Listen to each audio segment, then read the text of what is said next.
ഞാൻ അയാളെ basically believe ചെയ്യുന്നുണ്ട്. ഒരു വലിയ ശതമാനം, കാപ്പിയുടെ കാര്യമല്ല. ഈശോ നേരിട്ട് വന്ന് ജിൻസുകുട്ടൻ കം ഹിയർ.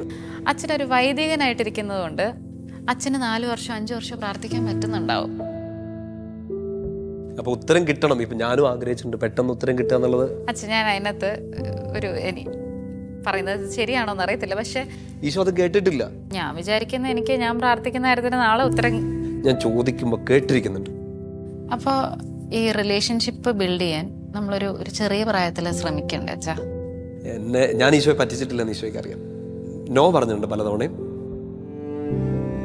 ഗുഡ്നസ് ടിവിയുടെ എല്ലാ പ്രേക്ഷകർക്കും ഞങ്ങളുടെ പ്രീസ്റ്റ് ടോക്സ് എന്ന പുതിയൊരു പ്രോഗ്രാമിലേക്ക് സ്വാഗതം. നമ്മൾ കുറച്ച് വർത്തമാനങ്ങളും ഡിസ്കഷൻസും ഒക്കെ ആയിട്ട് കുറച്ച് നേരം ഒന്ന് ഫ്രീ ആയിട്ട് സംസാരിച്ചിരിക്കാനുള്ള ഒരു പോഡ്കാസ്റ്റാണ്. തോമസ് ലീഹയോട് ചേർത്ത് വയ്ക്കുമ്പോൾ സംശയങ്ങളും വിശ്വാസവും ഒക്കെയാണ് നമ്മളെപ്പോഴും ഇങ്ങനെ നോക്കിക്കാണുന്നത്.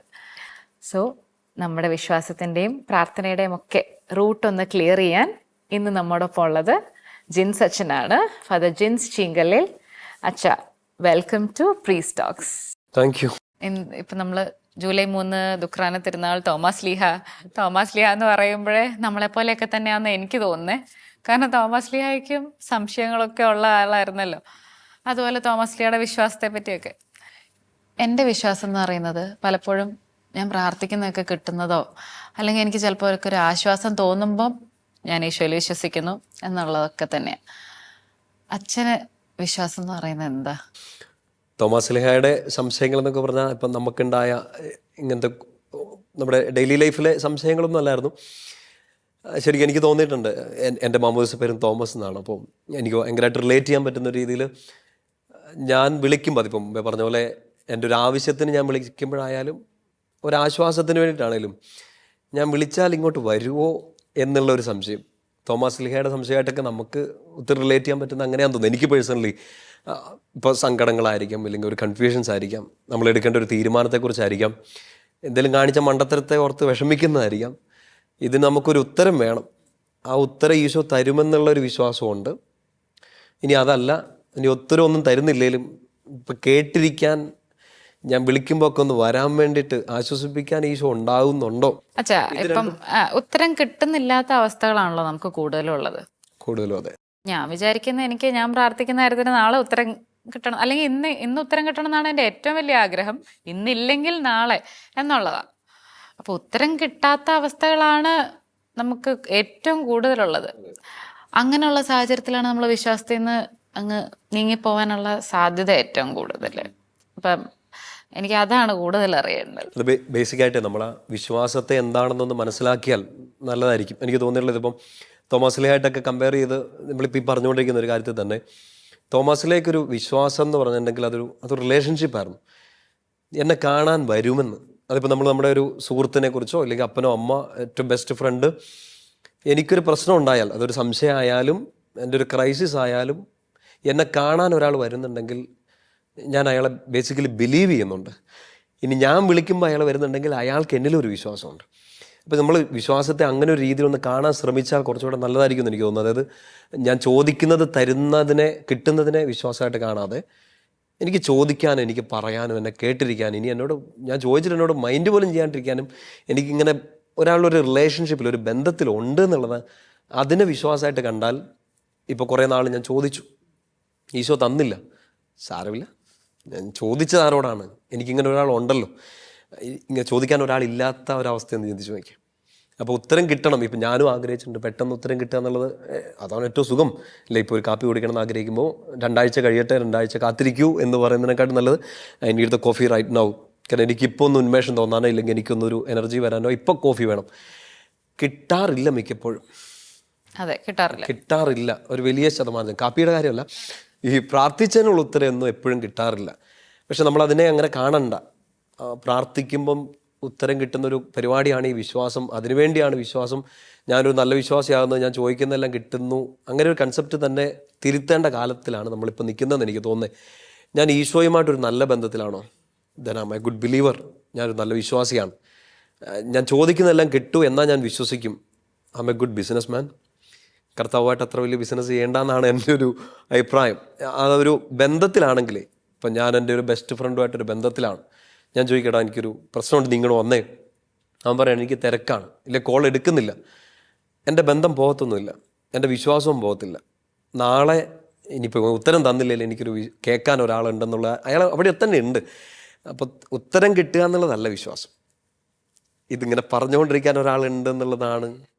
എന്ന് പറഞ്ഞാൽ എനിക്ക് ഈശോയെ എപ്പോഴും നമുക്ക് ദൂരെ എവിടെയോ ഇരിക്കുന്ന ഒരാളാണ്. അതുകൊണ്ടാണല്ലോ ഇങ്ങനത്തെ ഒരു സാധനം വരുന്നത്. അല്ലാതെ എൻ്റെ കൂടെയുള്ള എനിക്ക് ഏറ്റവും റിലേറ്റ് ചെയ്യാൻ പറ്റുന്ന, എനിക്ക് ഏറ്റവും റിലേ ചെയ്യാൻ പറ്റുന്ന ഒരാളാണെന്നുള്ള കൺസെപ്റ്റിലേക്ക് വരണം നമ്മുടെ വിശ്വാസം എന്നുള്ളതാണ്. അച്ഛേ, അങ്ങനെയുള്ളൊരു സമയത്തെ ഇപ്പം നമ്മൾ പ്രാർത്ഥിക്കുക, 10 വർഷം പ്രാർത്ഥിക്കുന്നവരുണ്ട്, 10 ദിവസം പ്രാർത്ഥിക്കുന്നവരുണ്ട്. അതിനകത്തൊരു കൺസിസ്റ്റൻസിയുടെ പ്രശ്നമില്ലേ?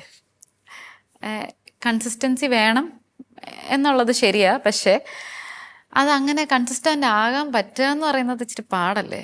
ഇച്ചിരി ബുദ്ധിമുട്ടായിരിക്കുമ്പോഴേ ഇപ്പം അത്രയും കാലം പിടിച്ച് നിന്നിട്ടും ചില സമയത്ത് ഉത്തരം കിട്ടാത്ത സമയങ്ങളാണ്. ഞാൻ കണ്ടിട്ടുണ്ട് കുറേ ആൾക്കാരങ്ങനെ. ഞാൻ കണ്ടിട്ടുണ്ട്. ഞാനൊരു 4.5 വർഷത്തോളം കണ്ടിന്യൂസ് ആയിട്ട് ഒറ്റ കാര്യത്തിന് വേണ്ടി പ്രാർത്ഥിച്ചിട്ടുണ്ട്. ദാറ്റ് മീൻസ് ഡെയിലി എഴുന്നേറ്റ് ഇത് തന്നെ പ്രാർത്ഥിച്ചുകൊണ്ടിരിക്കുക എന്നുള്ളതല്ല. എപ്പോഴെങ്കിലും അങ്ങനെയൊക്കെ ഒരാവശ്യത്തിന് വേണ്ടി പോയിരിക്കുക എന്ന് പറഞ്ഞാൽ ഒരു പർട്ടിക്കുലർ കാര്യത്തിന് വേണ്ടി ഞാനൊരു 4.5 വർഷം 5 വർഷത്തോളം നമ്മളിതിപ്പോൾ സംസാരിച്ചുകൊണ്ടിരിക്കുമ്പോഴും ഇറ്റ് സ്റ്റിൽ കണ്ടിന്യൂസ്. എനിക്ക് ഉത്തരം കിട്ടിയിട്ടില്ല. ഉത്തരം കിട്ടുമെന്ന് എനിക്ക് വലിയ പിടിയൊന്നുമില്ല.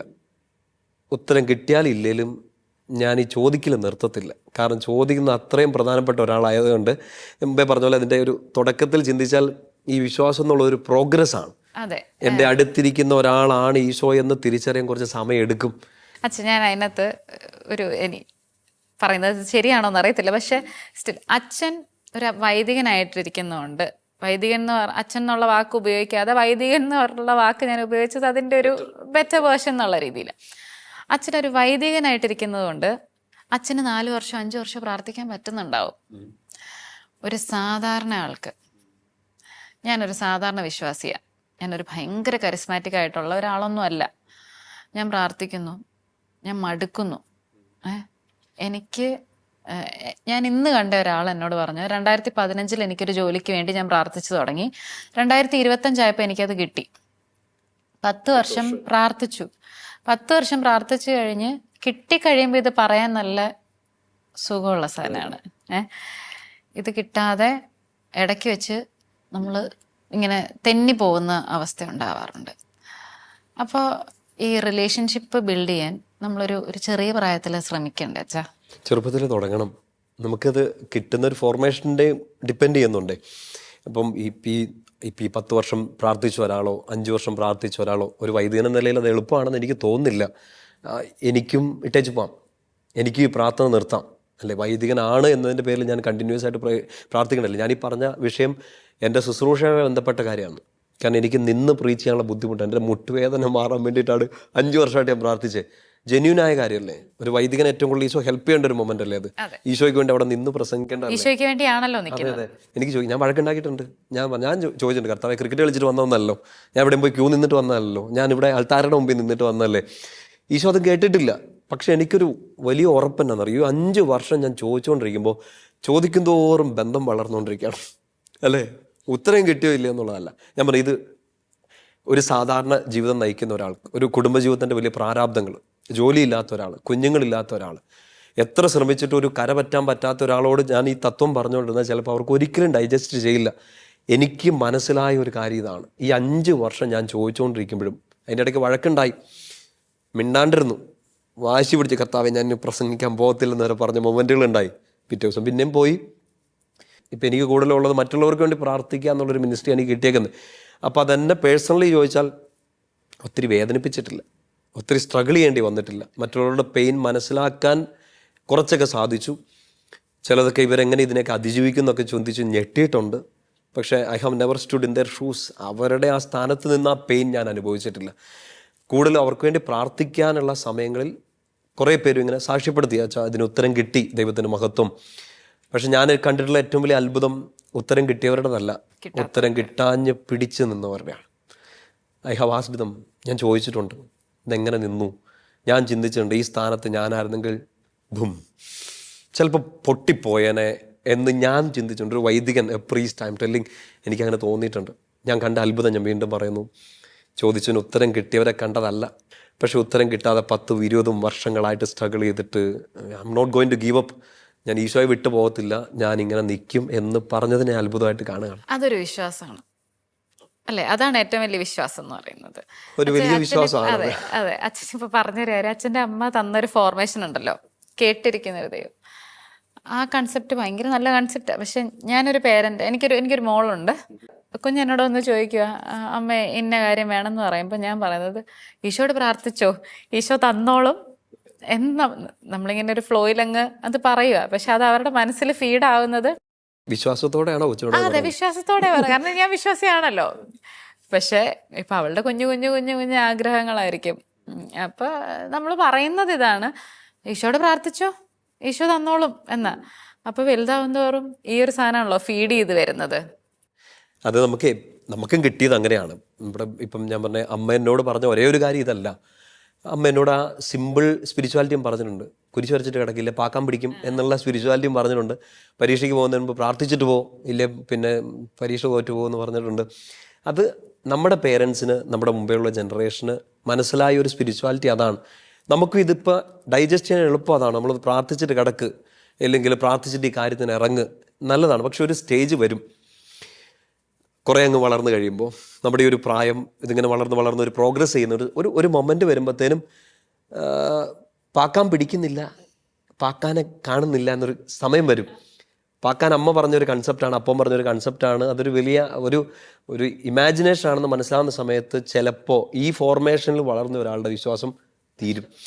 മറ്റേ ആംഗിളിൽ നീ ഈശോയോട് പ്രാർത്ഥിക്കും, നിനക്ക് പരീക്ഷയ്ക്ക് 1ാം റാങ്ക് കിട്ടും, നല്ല മാർക്ക് കിട്ടും എന്നുള്ളതാണെങ്കിൽ, നാളെ ഒരു സ്റ്റേജ് വരികയാണ്, ഒരു ദിവസം ഞാൻ പ്രാർത്ഥിക്കാണ്ട് പോയി, മറന്നുപോയതായിരിക്കാം, പക്ഷെ എനിക്ക് നന്നായിട്ട് പെർഫോം ചെയ്യാൻ പറ്റി. പരീക്ഷ ഹാളിൽ മാത്രമല്ല, ചിലപ്പോൾ കളിക്കാൻ ഇറങ്ങുന്നു, ക്രിക്കറ്റ് കളിക്കാൻ ഇറങ്ങുന്നു, വാശിക്ക് പ്രാർത്ഥിക്കാൻ മറന്നുപോയി. എനിക്ക് തോന്നുന്നില്ല അങ്ങനെ ക്രിക്കറ്റ് കളിക്കാൻ ഇറങ്ങുമ്പോൾ എല്ലാവരും പ്രാർത്ഥിക്കാൻ ഇറങ്ങുന്നതെന്ന് തോന്നുന്നില്ല. പക്ഷെ അന്ന് നന്നായിട്ട് 2 6 കൂടുതലടിച്ചു, കളി ജയിച്ചു. കഴിഞ്ഞപ്പോഴായിരിക്കും ചിലപ്പോൾ ഓർക്കുന്നത് പ്രാർത്ഥിച്ചില്ലല്ലോ. നമ്മുടെ ഉള്ളിൽ ഒരു കോൺഫിഡൻസ് വരുന്ന ഒരു മൊമെൻ്റ് ഉണ്ട്. പല കാര്യങ്ങളും നമ്മൾ വളരുന്നതിനനുസരിച്ച് കുറേ കാര്യങ്ങൾ നമുക്ക് നന്നായിട്ട് ചിന്തിച്ചെടുക്കാൻ പറ്റുന്നുണ്ട്. എല്ലാം ഈശോ തന്നൊരു കൃപയാണെന്ന് നമുക്ക് മനസ്സിലാവാത്തൊരു മൊമെൻ്റ് ചിലപ്പോൾ വരും. അവിടെ നമ്മുടെ ഉള്ളിലോട്ടൊരു കോൺഫിഡൻസ് വരുമ്പോൾ ഇത് ഞാൻ അധ്വാനിച്ചാൽ കിട്ടും, അപ്പോഴും എനിക്ക് ഈശോയെ വേണ്ടാന്നൊരു ചിന്ത വരും. അപ്പോൾ നമ്മൾ കൊടുക്കുന്ന ഫോർമേഷൻ, ഇല്ലെങ്കിൽ ഇപ്പോഴത്തെ ഒരു നമ്മുടെ ഒരു യുവജനങ്ങളുടെ ഇടയിലോ നമ്മുടെ ഒരു ജനറേഷനോ ഉള്ള ഒരു കൺസെപ്റ്റ്, അതിനെ മാറണമെന്ന് ആഗ്രഹിക്കുന്ന ഒരാളാണ് ഞാൻ ചോദിക്കുന്നത് തരുന്നതോ, ഇനി ഞാൻ ചോദിച്ചില്ലെങ്കിൽ എന്നെ കടിക്കാൻ വരുന്നതോ ആയ ഒരു ഈശോയല്ല. അത്ര ക്രൂരനല്ല. അല്ല. അങ്ങനെ ഒരു ചിന്ത നമ്മുടെ ഉള്ളിലോട്ട് വന്നത് എന്താ, നമുക്ക് എളുപ്പം ഇതാണ്, ഒരു കൺസെപ്റ്റ് ഉള്ളിലോട്ട് കൊടുക്കാനുള്ള ഏറ്റവും നല്ലൊരു പരിപാടിയാണ് പേടിപ്പിക്കുക എന്നുള്ളത്.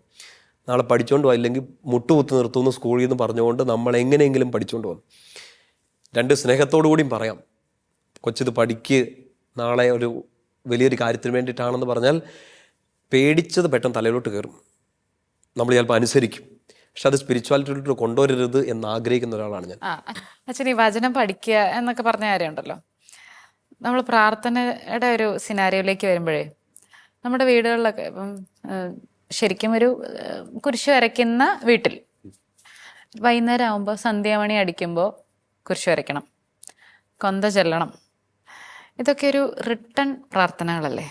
ഇപ്പം നമുക്കങ്ങനെ ഒരു സ്പെസിഫിക് ടൈം വേണോ? ഇങ്ങനെ റിട്ടൺ ആയിട്ടുള്ള ഒരു സിസ്റ്റമാറ്റിക് പ്രെയർ വേണോ? അല്ലാതെ നമ്മൾ നേരിട്ട് പറഞ്ഞ ഈശോ കേൾക്കത്തില്ലേ? നിങ്ങൾക്ക് നേരിട്ട് ഈശോയോട് സംസാരിക്കാൻ പറ്റുമെങ്കിൽ വെരി ഗുഡ്. ഓക്കെ, ആ ഒരു സ്റ്റേജിലേക്ക് എത്തിക്കണമെന്ന് തന്നെയാണ് സഭ നമ്മുടെ മുമ്പിൽ അവതരിപ്പിച്ച സിസ്റ്റത്തിൻ്റെയും ലക്ഷ്യം. ജപമാലയായാലും വചനവാനയായാലും ഒരു റിട്ടൺ പ്രെയർ ആയാലും ഇതിൻ്റെയൊക്കെ അൾട്ടിമേറ്റ് ലക്ഷ്യം നമ്മൾ ഈശോയുമായിട്ട് അത്ര ബന്ധത്തിലെത്തുക അല്ലേ? അതിനെ നമ്മൾ സ്വർഗം എന്ന് തന്നെ വിളിക്കും അല്ലേ?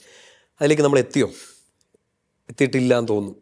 എത്തിയവരുണ്ടെങ്കിൽ നമുക്ക് മാതൃകയാക്കാം. അപ്പം നമുക്ക് പേഴ്സണലി ഒരു സ്റ്റാർട്ടിങ് പോയിന്റ് വേണം. അത് യൂഷ്വലി നമ്മുടെയൊക്കെ ഒരു പ്രെയർ ലൈഫ് എനിക്ക് തോന്നുന്നു ബേസിക്കലി സ്റ്റാർട്ട് ചെയ്യുന്ന ഐദർ വീട്ടിലിരുന്ന്, ഇല്ലെങ്കിൽ വീട്ടിലിരിക്കാൻ പറ്റാത്തൊരവസ്ഥ വരുമ്പോൾ, ഈ 2 മേഖലയിൽ നമ്മുടെ സ്പിരിച്വാലിറ്റി വളരും അല്ലേ? വീട്ടിലിരിക്കാൻ പറ്റാത്ത അവസ്ഥ എന്ന് പറഞ്ഞാൽ സകലതും തകർന്ന് തരിപ്പണമായിട്ട് നിൽക്കുന്ന സമയത്ത് നമ്മുടെ ഒരു സ്പിരിച്വാലിറ്റി വളരുന്നൊരു മൊമെൻ്റ് ഉണ്ട്. ബേസിക്കലി കിട്ടിയേക്കുന്ന എല്ലാം നമ്മുടെ വീട്ടിൽ നിന്ന് തന്നെ കിട്ടിയിട്ടുണ്ട്. നമുക്ക് ഈശോയിലേക്ക് എത്താൻ നാളെ ഒരു മൊമെൻറ്റിൽ നിങ്ങളെ ഒരു വലിയ മാതൃകയാക്കി മാറ്റാൻ നോക്കൂ, ഇയാളെ കണ്ടു പഠിക്കൂ എന്ന് പറയുന്നൊരു സ്റ്റേജ് വരണമെങ്കിൽ അയാൾ ഈശോയായിട്ടൊക്കെ അത്രയും ക്ലോസ് ആയ ഒരാളെ കണ്ടെങ്കിൽ അയാൾക്കെല്ലാം ഒരു സ്റ്റാർട്ടിങ് പോയിന്റ് ഉണ്ട്. ഇന്ന് അങ്ങനെ വലിയ മാതൃകയായിട്ട് നിൽക്കുന്ന ദിവ്യ മനുഷ്യരൊക്കെ ഉണ്ടായിരിക്കും.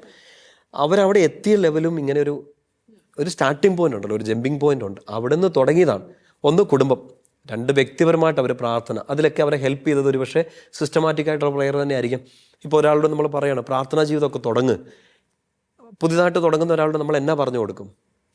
നിങ്ങനെ നോക്കിയിരിക്കും ഈശോയെ എന്ന് പറഞ്ഞു കൊടുക്കാൻ പറ്റില്ല, അവർക്കത് ഡൈജസ്റ്റ് ചെയ്യില്ല. യൂഷ്വലി നമ്മൾ എന്നാ ചെയ്യുന്ന ഒരു പ്രാർത്ഥന പുസ്തകം എടുത്ത് കൊടുക്കും, ഇത് പ്രാർത്ഥിച്ച് തുടങ്ങടാ, അല്ലെങ്കിൽ ഒരു കൊന്ത എടുത്ത് കൊടുക്കും, ഇത് ചൊല്ല്, ബൈബിൾ എടുത്ത് കൊടുക്കും, ഈ അധ്യായം ഒന്ന് വായിക്കുക. ഒരു സ്റ്റാർട്ടിംഗ് പോയിന്റ് ആയിട്ട് അതെല്ലാം നല്ല. അവിടെ ബ്ലോക്കായിട്ട് നിൽക്കരുത്. Spirituality is always A progress. വിശുദ്ധിയും ഇറ്റ്സ് എ ജേണി. ഇത് രണ്ടും ഒരു യാത്രയാണ്. ഞാൻ എത്തി, ഞാൻ സ്പിരിച്വലായി, ഞാനൊരു ദൈവമനുഷ്യനായി എന്ന് പറയുന്നൊരു മൊമെൻ്റ് ഇല്ല. അവിടെ എത്തുമ്പോഴത്തേനും ആയിരിക്കും അതിനെക്കാട്ടും മാതൃകയായിട്ട് വേറെ ഒരാൾ നിൽക്കുന്നത്. ചാടിക്കയറി മുമ്പോട്ട് പോകണം. ഞാൻ ഹോളിനെസ്സിലെത്തി, വിശുദ്ധിയിലെത്തി എന്ന് പറഞ്ഞ ഒരു സ്റ്റേജ് നമുക്കില്ല. വിശുദ്ധർ പോലും അത് പറഞ്ഞിട്ടില്ല. വിശുദ്ധർ എപ്പോഴും പറഞ്ഞേക്കുന്നത് പാപിയാണെന്നാണ്. പക്ഷെ അവരുടെ വിശുദ്ധിയെ മനസ്സിലാക്കി സഭയാണ് പറഞ്ഞ ഒരു വിശുദ്ധരായി നമുക്ക് മാതൃകയായിട്ട് നിൽക്കുന്നു എന്നുള്ളത്. എത്തിയെന്നൊരു മൊമെൻ്റ് ഇല്ല ഈ ഹോളിനെസ്സിലും സ്പിരിച്വാലിറ്റിയിലും. ഗ്രോത്താണ്, ഓരോ സ്റ്റേജിലും ആവശ്യമായതുണ്ട്. ചെറുപ്പത്തിൽ ഇങ്ങനൊരു കുടുംബ പ്രാർത്ഥന ആയിരിക്കാം ആവശ്യം, വളരുമ്പോഴും അത് ആവശ്യമാണ്. അങ്ങനെയുള്ള ഒരു നിങ്ങളെ ചേർത്ത് പിടിക്കാൻ ഇങ്ങനെ ഒരു കുടുംബം ഉണ്ട് എന്നുള്ളൊരു ഒരു സൈക്കോളജിക്കൽ ഓർമ്മ നിങ്ങൾക്ക് തരുന്നത് ഈ കുടുംബ പ്രാർത്ഥനയാണ്. അതിപ്പോൾ എപ്പോഴും പറ്റണമെന്നില്ലായിരിക്കാം, പക്ഷേ പരിശ്രമിക്കൂ, അത് ഒത്തിരി ഹെൽപ്ഫുൾ ആയിരിക്കും. ഓക്കെ, ചിലരൊക്കെ പറയുന്ന ഇങ്ങനെ ഇതിനൊക്കെ ഒരു എക്സ്ട്രീമിറ്റി ഉണ്ട്. ഇപ്പം പ്രാർത്ഥനയും കൂടിപ്പോയ പ്രശ്നം, അങ്ങനെ അച്ഛന് തോന്നിയിട്ടുണ്ടോ? പ്രാർത്ഥന കൂടിപ്പോയെന്ന് വെച്ചാൽ ടൈമാണോ? ടൈമല്ല, ചിലർ അതിലൊരു ഇന്റൻസ് ആയിട്ടെ ബാക്കി കാര്യങ്ങളൊന്നും നോക്കാതെ പണിയൊന്നും എടുക്കാണ്ട് പ്രാർത്ഥന എന്നുള്ളൊരു അങ്ങനെയാണോ? ചില സമയത്ത് അങ്ങനെ ഒരു എസ്കേപ്പിസമായിട്ട് സ്പിരിച്വാലിറ്റി മാറുന്നു. അപകടമാണ്. ഇപ്പം ഞാനൊരു വൈദികൻ നിലയിൽ ഇത് പറയല്ല, ഒരു കുടുംബജീവിതം നയിക്കുന്ന ഒരാൾ, അയാൾക്ക് ചെയ്യാൻ പറ്റുന്ന ഏറ്റവും നല്ല സ്പിരിച്വൽ ആക്ടിവിറ്റീസിലൊന്ന് ആ കുടുംബത്തെ മര്യാദയ്ക്ക് നടത്തുക എന്നുള്ളതാണ്. ഒരപ്പനെ എടുത്താൽ അപ്പൻ്റെ നല്ലൊരു ഉത്തരവാദിത്തം തൻ്റെ ജീവിത പങ്കാളിയെ സ്നേഹിക്കുക, പ്രൊട്ടക്റ്റ് ചെയ്യുക, മക്കളെ നല്ല രീതിയിൽ സമൂഹത്തിനും സഭയ്ക്കും കുടുംബത്തിനും ദേശത്തിനും ഒക്കെ അഭിമാനമാക്കി ആ മക്കളെ വളർത്തിയെടുക്കുക എന്നുള്ളതാണ് അയാളുടെ ഏറ്റവും നല്ല സ്പിരിച്വൽ ആക്ടിവിറ്റി. അതിന് അയാളെ ഹെൽപ്പ് ചെയ്യും അർപ്പിക്കുന്ന വിശുദ്ധ ബലി, പ്രാർത്ഥന, കുടുംബ പ്രാർത്ഥന, വചനവായന, പേഴ്സണൽ പ്രെയർ, ഇതെല്ലാം അയാളെ ഹെൽപ്പ് ചെയ്യും ഒരു കുടുംബജീവിതം നയിക്കുന്ന ഒരാളെ. പക്ഷെ അവിടെ വെച്ച് അയാൾ ഭാര്യയെ നോക്കുന്നില്ല. ഞാൻ എക്സാമ്പിൾ പറയുന്ന ഒരു മെയിൽ കൺസെപ്റ്റ് നിന്നുകൊണ്ട് പറയുകയാണ്, അയാളുടെ ഭാര്യയെ ശ്രദ്ധിക്കുന്നില്ല, അവൾക്ക് ആവശ്യമായ സമയം കൊടുക്കുന്നില്ല. നേരെ തിരിച്ചും, ഞാനിപ്പോൾ ഒരു ഭാര്യ ഫുൾ ടൈം പ്രാർത്ഥന മാത്രമാണ്, ജീവിത പങ്കാളിയെ ശ്രദ്ധിക്കുന്നില്ല, മക്കളെ ശ്രദ്ധിക്കുന്നില്ല, അപ്പനെ അമ്മേനെ മൈൻഡ് ചെയ്യുന്നില്ല. It's a wrong spirituality. Eesho അതല്ല ആഗ്രഹിക്കുന്നത്. ഇല്ലെങ്കിൽ സ്പെഷ്യലി ആ കോള് സ്വീകരിച്ചു വാ. അവിടെയാണ് ഞാനൊരു വൈദികൻ എന്ന നിലയിൽ അതിന് ഉത്തരം പറയേണ്ടത്. എനിക്ക് ഒരു ഭാര്യയെ നോക്കാൻ പറ്റാഞ്ഞിട്ടോ മക്കളെ വളർത്തിയെടുക്കാൻ പറ്റാഞ്ഞിട്ടോ അല്ല. എല്ലാ കുടുംബങ്ങളുള്ള സ്ട്രഗിൾ പോലെ ഞാനൊരു കുടുംബജീവിതം തിരഞ്ഞെടുത്തിരുന്നെങ്കിൽ ആ സ്ട്രഗിളോടുകൂടി എനിക്ക് ചെയ്യാൻ പറ്റുന്ന ഏറ്റവും നല്ല ശുശ്രൂഷ കുടുംബത്തെ മുന്നോട്ട് നയിക്കുക എന്നുള്ളതാണ്. പക്ഷെ അതല്ല, മറ്റൊരു രീതിയിലുള്ള ലൈഫ് സ്റ്റൈൽ നിങ്ങൾ ആഗ്രഹിക്കുന്നുണ്ടോ? ഒരു വൈദികനായിട്ടോ സന്യസ്തയായിട്ടോ ഇനി ഒരു ഏകസ്ഥ ജീവിതം, നമ്മൾ പറയുന്നത് ആളെ കിട്ടാത്തതുകൊണ്ട് സിംഗിൾ ലൈഫല്ല, ഏകസ്ഥ ജീവിതം അതിൻ്റെ ബ്യൂട്ടിഫുൾ സെൻസ്, ആ സെൻസിൽ നിങ്ങൾക്ക് ജീവിക്കാൻ പറ്റുന്നുണ്ടെങ്കിൽ ജീവിക്കണം. അതിനകത്തൊരു സ്പിരിച്വാലിറ്റിയുടെ എക്സ്ട്രീം ഇല്ല. ഒരു വൈദികൻ എന്ന നിലയിൽ ചിന്തിക്കുമ്പോൾ ഡെയിലി ഞാൻ എഴുന്നേൽക്കുന്ന ഒരു 4:30 മണി മുതൽ വൈകിട്ട് ഞാൻ കിടക്കാൻ പോകുന്ന ഒരു 10 മണി വരെ ഞാൻ ഒരു ജനറൽ ടൈം എടുത്താണ്. ആ സമയം വരെ എനിക്ക് സ്പിരിച്വൽ ആയിരിക്കുന്ന സമയം, സ്പിരിച്വൽ അല്ലാത്ത സമയം. വൈദികനെ സംബന്ധിച്ച് അതില്ല. ഞാൻ ഡ്രൈവ് ചെയ്യുകയാണെങ്കിലും, ഞാൻ പ്രസംഗിക്കുകയാണെങ്കിലും, ഞാൻ ചുമ്മാ ഇരിക്കുകയാണെങ്കിലും ആം എ പ്രീസ്റ്റ്. സ്പിരിച്വൽ ആയിരിക്കണം. സ്പിരിച്വൽ എന്ന് പറയുമ്പോൾ എന്നെ വിളിച്ച, ഇല്ലെങ്കിൽ ഞാൻ ചൂസ് ചെയ്തിട്ട് ഈശോ അപ്രൂവ് ചെയ്ത് തന്ന ഈ സ്പിരിച്വൽ ലൈഫ്, അത് 24/7 ആണ്. അച്ഛൻ പറഞ്ഞ അതിലൊരു മനോഹരത, ഞാൻ ആഗ്രഹിച്ചു, ഞാൻ ഈശോയുടെ അടുത്ത് പോയി, ഈശോ അപ്രൂവ് ചെയ്തു. ആ അപ്രൂവലിലൊരു പ്രാർത്ഥനയുടെയും വിശ്വാസത്തിൻ്റെ ഒക്കെ കൺസെപ്റ്റുകൾ കിടപ്പില്ലേ അച്ഛാ? എൻ്റെ പേഴ്സണൽ പ്രാർത്ഥന. അതെ. അച്ഛനിപ്പോൾ ചെറുപ്പം തൊട്ടേ പ്രാർത്ഥിച്ച് ഒരുങ്ങി വൈദികനാകാൻ പോയി എന്നിരിക്കട്ടെ, അല്ലാത്തൊരു എന്നിരിക്കട്ടെ എന്ന് പറയുമ്പോൾ അത്ര വലിയ വിശ്വാസം ഇല്ലെന്ന് തോന്നല്ലോ. വിശ്വസിക്കണ്ട. കാരണം അങ്ങനെ ഒരു ചൈൽഡ്ഹുഡ് ഓൺവേഴ്സ് ഇങ്ങനെ ഒരു പ്രീസ്റ്റ്ഹുഡ് ഫോർമേഷന് വേണ്ടി കിട്ടിയ ഒരു ലൈഫ് ഒന്നും ആയിരുന്നില്ല എൻ്റെ. അങ്ങനെ ആയിരുന്നില്ല. ഞാൻ 3ാം ക്ലാസ്സിലൊക്കെ പഠിക്കുമ്പോഴാണ് എനിക്കൊരു അച്ഛനാവണമെന്നുള്ളൊരു ചിന്ത വന്നേ. അതും പ്രീസ്റ്റ്ഹുഡിനെ കുറിച്ചോ വിശുദ്ധ കുർബാനയെ കുറിച്ചോ ഒന്നും ചിന്തിച്ചിട്ടൊന്നുമല്ല. ഞാൻ നോക്കുമ്പോൾ എൻ്റെ ഇടവകയിൽ തലശ്ശേരി അതിരൂപതയിൽ വിളക്കന്നൂർ എന്ന് പറഞ്ഞൊരു കുഞ്ഞിടവകയാണ്. ഈശോയുടെ ദിവ്യകാരുണ്യ മുഖമൊക്കെ, ദിവ്യാനത്തിൽ ഈശോയുടെ തിരുമുഖം പ്രത്യക്ഷപ്പെട്ട ഇപ്പോൾ ഒത്തിരി ഫേമസ് ആയിരിക്കുന്ന ഒരു പള്ളിയാണ്. അപ്പം അന്ന് എൻ്റെ ചിന്ത എന്നാന്ന് വെച്ചാൽ 3ാം ക്ലാസ്സിൽ ഒക്കെ പഠിക്കുന്ന സമയത്ത് എനിക്ക് തോന്നുന്നു 3ാം ക്ലാസ്സിൽ പഠിക്കുമ്പോഴും ഞാൻ എത്രയോ തവണ വേദപാഠ ക്ലാസ്സിൽ നിന്ന് മുങ്ങി നടന്നിട്ടുണ്ടെന്നുള്ളത് എന്നെക്കാട്ടും കൂടുതൽ എൻ്റെ കസിൻ ബ്രദറിനെ അറിയത്തുള്ളൂ. തല്ലിപ്പൊളി ആയിരുന്നില്ല, പക്ഷേ വേദപാഠ ക്ലാസ്സിൽ കയറുമ്പോൾ എന്തൊക്കെയോ ഒരു അസ്വസ്ഥത തോന്നുന്ന എന്തോ ഒരു രോഗം എന്നെ ബാധിച്ചിരുന്നു. അങ്ങനെ ഒരുത്തൻ അച്ഛനായ ശരിയാവുമോ എന്നൊക്കെ ചിന്തിക്കാം. അന്ന് എനിക്ക് പ്രീസ്റ്റ്ഹുഡിനെ കുറിച്ചുള്ള കൺസെപ്റ്റ് ഞാൻ നോക്കുമ്പോൾ എൻ്റെ ഇടവകയിൽ മാറി മാറി വരുന്ന അച്ഛന്മാരെല്ലാം നല്ല സുന്ദരന്മാരാണ്, നല്ല കവിള്, നല്ല മിടുക്കന്മാർ. ഞാൻ വിചാരിച്ച് അച്ഛനായ സുന്ദരനാവുമെന്ന് വിചാരിച്ചു. എൻ്റെ പ്രീസ്റ്റ്ഹുഡിനെ കുറിച്ചുള്ള ഞാൻ പറഞ്ഞത് ഏറ്റവും സ്റ്റുപ്പിഡിറ്റിയാണ് ഇന്ന് ഞാൻ ചിന്തിക്കുമ്പോഴേ. പക്ഷേ എനിക്കത് അന്നത്രയും മനസ്സിലാവുള്ളൂ. ഞാൻ ബാലരമ വായിച്ചുകൊണ്ട് നടന്നു. ജമ്പനെയും തുമ്മനെയും ഇഷ്ടപ്പെട്ടതുപോലെ തന്നെ ഞാൻ ഇഷ്ടപ്പെട്ട് നാളെ അച്ഛനാവണമെന്ന്. അത്ര ബേസ് അല്ല, അതിനെക്കാട്ടും തറ ലെവലിൽ തുടങ്ങിയതാണ്. പക്ഷെ അവിടെ വെച്ച് പിന്നെ സ്കൂളിലെ പഠിത്തമോ അവിടെയൊന്നും എൻ്റെ ചിന്തയിൽ ഉണ്ടായില്ല. 10ാം ക്ലാസ്സിൽ പഠിക്കുന്ന സമയത്ത് അങ്ങ് തോന്നി ഈശോ നേരിട്ട് വന്ന് ജിൻസുക്കുട്ടൻ കം ഹിയർ എന്ന് പറഞ്ഞൊരു വിളി ആയിരുന്നില്ല എൻ്റെത്. I knew my weakness. എൻ്റെ കുറവുകളെ എനിക്ക് നന്നായിട്ട് അറിയാമായിരുന്നു, എൻ്റെ പ്രശ്നങ്ങളെ എനിക്ക് നന്നായിട്ട് അറിയാമായിരുന്നു, എൻ്റെ കോംപ്ലക്സുകളെ എനിക്ക് നന്നായിട്ട് അറിയാമായിരുന്നു. ആ പ്രായത്തിൽ ഇതൊക്കെ മനസ്സിലാക്കാൻ പറ്റിയതെന്നുള്ളത് തന്നെ ഒരു അനുഗ്രഹമായിട്ടാണ് ഞാൻ കാണുന്നത്. ഞാൻ ചിന്തിച്ചു, 10ാം ക്ലാസ് കഴിഞ്ഞ് സെമിനാരിൽ കയറിയ സമയം മുതൽ തന്നെ ഞാൻ ചിന്തിച്ചു ഇതെന്നെക്കൊണ്ട് പറ്റണ പണിയല്ലാന്ന്. വീട്ടിൽ നിന്ന് പെർമിഷൻ കിട്ടിയില്ല. ചേച്ചി ചോദിച്ചു ആരെ കാണിക്കാനാന്ന് ചോദിച്ചു. ചാച്ചൻ ചോദിച്ചു എപ്പോൾ വരുമെന്ന് ചോദിച്ചു. അമ്മ ചോദിച്ചു എല്ലോ ആകുമോ എന്ന് ചോദിച്ചു. അവിടെയായിരുന്നു എൻട്രി. പക്ഷേ I said yes to Lord. നേരിട്ട് വന്ന് വിളിച്ച് ഇങ്ങ് വരുമോ എന്ന് ചോദിച്ചപ്പോൾ എസ് പറയല്ല, ഒരു ഡിവൈൻ സ്പാർക്ക് എവിടെയൊക്കെ കിട്ടി. എനിക്ക് തോന്നുന്നു അതെല്ലാ പുരോഹിതരുടെയും ജീവിതത്തിലുണ്ടാവും. എൻ്റെ ചിലപ്പോൾ ഒരു വേഴ്സ് കണ്ടീഷൻ ആയിരിക്കാം, തറ പൊളിച്ചിട്ട് അതിൻ്റെ അടി കിടക്കുന്ന ഒരു ലെവലിലായിരിക്കാം. ഒരു എസ് പറയാൻ മനസ്സ് തോന്നിച്ചു. പക്ഷേ ആ എസ്സിനോട് പലതവണയും ഞാൻ നോ പറഞ്ഞിട്ടുണ്ട്. ഫിലോസഫി പഠിക്കുന്ന സമയത്ത് നോ പറഞ്ഞിട്ടുണ്ട്, എ ബിഗ് നോ ഞാൻ പറഞ്ഞിട്ടുണ്ട്. തിയോളജി പഠിക്കുന്ന സമയത്ത്, തിയോളജി സെക്കൻഡ് ഇയറിൽ ഞാൻ നോ പറഞ്ഞിട്ടുണ്ട്. ഡീക്കനായ സമയത്ത് ഞാൻ നോ പറഞ്ഞിട്ടുണ്ട്. പട്ടം കിട്ടുന്നതിൻ്റെ തലേരാത്രി ഞാൻ നോ പറഞ്ഞിട്ടുണ്ട്. But he was always saying yes. നിൻ്റെ നോ അല്ല, എൻ്റെ ആദ്യത്തെ യെസ് അത് മാത്രം മതിയായിരുന്നു ഈശോയ്ക്കും തോന്നി. എന്നെ പേഴ്സണലി വളർത്തിയതും ഇതൊക്കെ തന്നെയാണ്. ഞാനതാണ് ആദ്യം തുടങ്ങിയതും. ആ ഒരു ബന്ധം എനിക്ക് തോന്നി. അത്ര മിടുക്കനായിട്ടല്ല, അത്ര വിശുദ്ധിയിൽ ജീവിച്ചിട്ടല്ല, ഒരുപാട് തല്ലിപ്പൊളിത്തരങ്ങൾ, മീൻസ് തല്ലുപൊളിത്തരങ്ങളല്ല. എന്നെ സെമിനാറിലോട്ട് വിളിക്കാൻ വന്ന എൻ്റെ വൊക്കേഷൻ പ്രൊമോട്ടർ അച്ഛനോട് വികാരി അച്ഛൻ പറഞ്ഞത് കൊണ്ടുപോയി നോക്ക് എന്നാണ്. അതാണ് കിട്ടിയ പ്രോത്സാഹനം. പക്ഷേ എനിക്ക് തോന്നി ഇപ്പം തിരിച്ച് ചിന്തിക്കുമ്പം ഇപ്പം ഈശോ റിഗ്രറ്റ് ചെയ്യുന്നില്ല എന്ന്. I believe he's not sad about me. ഞാൻ ഈശോയെ പറ്റിച്ചിട്ടില്ലെന്ന് ഈശോയ്ക്ക് അറിയാം. നോ പറഞ്ഞിട്ടുണ്ട് പലതവണയും, പക്ഷേ ഈശോ എപ്പോഴും യെസ് തന്നെ പറഞ്ഞുകൊണ്ടിരുന്നു. ഈശോയ്ക്ക് കൈ കൊടുത്തു കഴിഞ്ഞാൽ നല്ല ഈ നമ്മുടെ ബംഗാളി പയ്യന്മാർ വഴിവരിക എത്തിച്ചിട്ട് ഈ കരിമ്പിൻ ജ്യൂസ് അടിക്കണം കണ്ടിട്ടില്ലേ? നമ്മൾ വിചാരിക്കും ഉമ്മാർക്ക് ഈ മോട്ടർ ഓഫാക്കിയാൽ എന്നാണ്. ഓഫാക്കത്തില്ല, ഇതിങ്ങനെ അടിച്ചുകൊണ്ടിരിക്കും. കരിമ്പെടുത്ത് വെക്കും, ചാറ് വരും, പിന്നെയും മടക്കും, ചാറ് വരും, എല്ലാം തീർന്നു എന്ന് വിചാരിക്കും. അപ്പോഴും ഒരു കഷ്ണം ഇഞ്ചി ഇച്ചിരി നാരങ്ങ എടുത്ത് ഒന്നുകൂടെ വെച്ച് അതിനകത്ത് ലാസ്റ്റ് ചാറും കൂടെ ഊറ്റിയെടുക്കും. ഈശോയ്ക്ക് കൈ കൊടുത്താൽ അങ്ങനെയാണ്. നമ്മുടെ സകല ചാറും അതിനെ നല്ല പോസിറ്റീവ്ലി എടുക്കണേ, നല്ല രീതിയിൽ നമ്മൾ ഊറ്റിയെടുക്കും. അങ്ങനെ ഉപകാരം ഉണ്ടെന്ന് ഒരുത്തനെ തോന്നുന്ന ഒരുത്തനെ ഈശോ കൈ പിടിക്കുകയുള്ളൂ. കൈ പിടിച്ചാൽ പിഴിഞ്ഞ് വിടും. And you be ready to get squeezed. ഇതിലൊന്ന് അരയാൻ വേണ്ടി റെഡി ആവുക. So spirituality is not easy.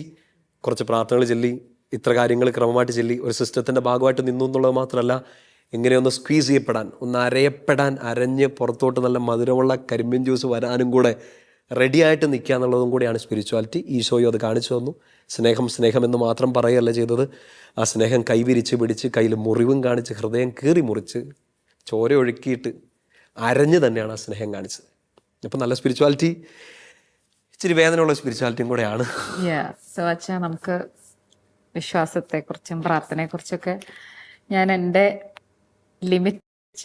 ലിമിറ്റല്ല, എൻ്റെ അറിവിൻ്റെ പരിമിതി വെച്ച് എനിക്ക് സംശയങ്ങളുള്ള കുറേ കാര്യങ്ങളാണ് ചോദിച്ചത്. ഇനി ഒരുപാട് സംശയമുണ്ട്, പക്ഷെ നമ്മുടെ എപ്പിസോഡിന് പരിമിതിയുണ്ട്. സോ നമ്മൾ ഇന്നത്തെ പോഡ്കാസ്റ്റ് ഇവിടെ വൈൻഡപ്പ് ചെയ്യുക.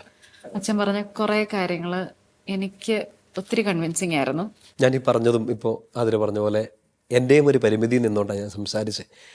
എൻ്റെ ലൈഫിൻ്റെ ഒരു പരിമിതിയുണ്ട്, എൻ്റെ എക്സ്പീരിയൻസുകളുടെ പരിമിതിയുണ്ട്, എനിക്ക് ഈശോയെ മനസ്സിലാക്കിയ ഒരു പരിമിതിയുണ്ട്. അതിൽ നിന്നാണ് കംപ്ലീറ്റ്ലി കൺവിൻസ്ഡ്. ഇപ്പോൾ അതിനെ ഹെൽപ്പ് ചെയ്തെങ്കിൽ വെരി ഗുഡ്. ഇത് കൺവിൻസ്ഡ് ആവാത്തവരും ഉണ്ടാവും. അതെ, എനിക്കും കൺവിൻസ്ഡ് ആവാത്ത ചില കാര്യങ്ങളുണ്ട്. നമുക്കത് ഈശോ അവരെല്ലാം സഹായിക്കട്ടെ. നമുക്ക് പ്രാർത്ഥിച്ച് കൺക്ലൂഡ് ചെയ്യാൻ തോന്നും അല്ലേ? അപ്പോൾ നമ്മളെ കേട്ടോണ്ടിരുന്ന ആൾക്കാർക്കും കുറച്ചെങ്കിലും കാര്യങ്ങളൊക്കെ കൺവിൻസ്ഡ് ആകട്ടെ എന്ന് നമുക്ക് പ്രാർത്ഥിക്കാം അല്ലേ, നമുക്ക് പ്രാർത്ഥിക്കാനേ പറ്റത്തുള്ളൂ. So thank you so much everyone for being with us. നമ്മൾ ഇനി പ്രീസ് ടോക്കിൻ്റെ വരുന്ന എപ്പിസോഡിലും നമ്മൾ നിങ്ങളെ കാണും. So thank you so much. Thank you അച്ഛൻ.